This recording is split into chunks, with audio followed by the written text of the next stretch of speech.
Guys, এই লোকটি পিঁপড়াদের থেকে চান্দা চেয়ে না পাওয়াতে পিঁপড়াদের দেখলেই বোম মেরে উড়িয়ে দিত। এরপর পিঁপড়া রেগে বলতে থাকে,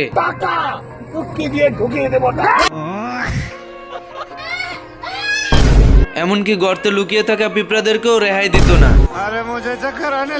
এরপর সকল পিঁপড়া মিলে একটা সমাবেশের আয়োজন করে এন্ড পিঁপড়াদের লিডার বলতে থাকে, তোমাদের যা কিছু আছে তাই নিয়ে প্রস্তুত থাকো। মনে রাখবা, রক্ত যখন দিয়েছি রক্ত আরো দেবো। এদেশের মানুষকে মুক্ত করে ছাড়বো ইনশাআল্লাহ।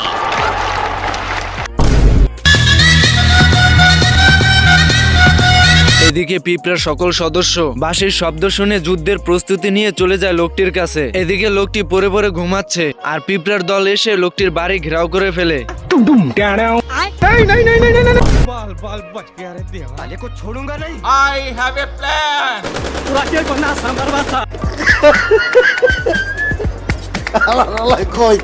এরপরই পিঁপড়াদের অজরে হামলা শুরু হয়ে যায়। আর গাইস, পার্ট 2 দেখতে লাইক করে কমেন্ট বক্সে জানাও।